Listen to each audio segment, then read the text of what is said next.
What did these words have in common? They were all in one of Norway's most popular TV series ever, Skam, and are examples of digital language.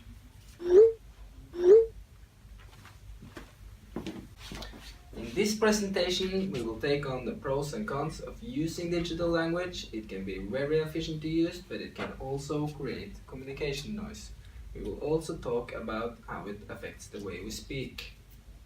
We define digital language as words and expressions that comes from digital communication, mainly written communication, to communicate more effectively. Many of these words are acronyms such as LOL, which means laughing out loud, and BTW, meaning by the way, while other words such as selfie has become an independent term. The digital language has evolved in line with the internet from the mid-90s, where emails, chat and text messages began to use shortcomings to express themselves more precisely and not least more effectively. Instead of writing whole words like U and R, you just write the letters U and R. Since the 90s, written digital communication has become so popular that today we send over 18 billion text messages worldwide every day. And many young people prefer to send text messages instead of using phone calls.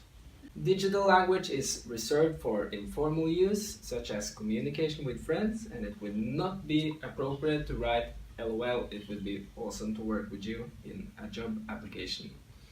Appropriate context may be a pitfall in the use of digital language, but there are several significant advantages of using these words and terms. Frida will talk more about that. A very big advantage of using a digital language is effectiveness. For example, it takes less time to write "You are my BFF for real, Ilu" than to write "You are my best friend forever for real, I love you." This is an advantage because we get many messages on all possible platforms. For example, I've sent 220,000 snaps over the last few years.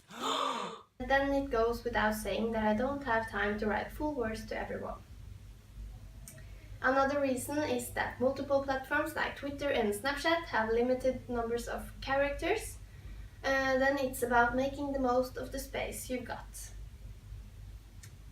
Another benefit is that several of the terms are very precise descriptions.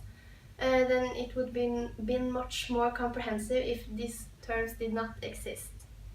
An example of that is the word FOMO, which stands for fear of missing out, which again describes the feeling of being left outside. A third advantage of digital language is that it builds a feeling of unity between people who use it.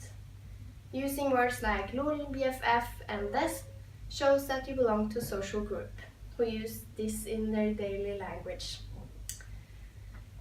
The sense of togetherness can be enhanced by the fact that not everyone is aware of the expressions. It can, for example, distance youth from the parent generation who aren't big on using LOL. This also emphasizes the importance of person-centered communication. To be understood, you must customize your language to the receiver.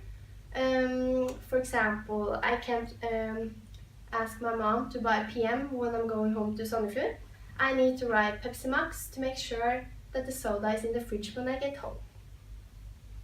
Like Frida says, digital language can absolutely make communication easier, but it can also be a hinder for good communication.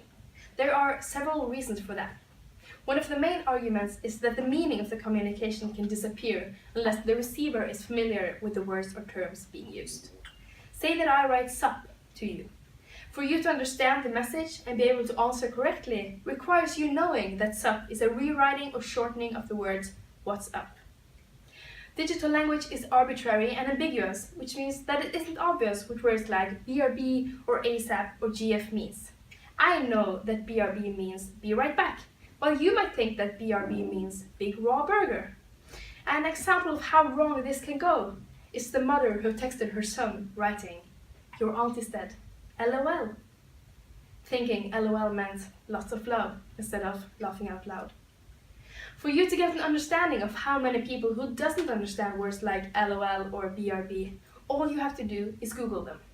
Google quickly presents you with search options like LOL meaning or LOL is short for, which means that you are not the first person who have scratched your head wondering what these words mean. Another element that can make digital language difficult is the lack of non-verbal communication.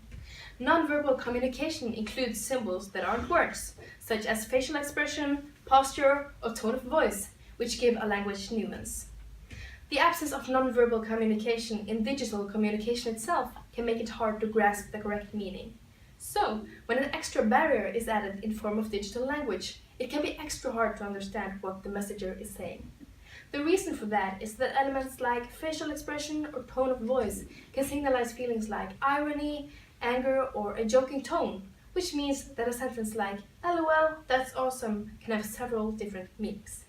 The word LOL is, by the way, a good example of digital language that has sneaked into our everyday speech. In addition, we find words like YOLO and selfie that has become so popular that they have found their way from the keyboard to our daily language.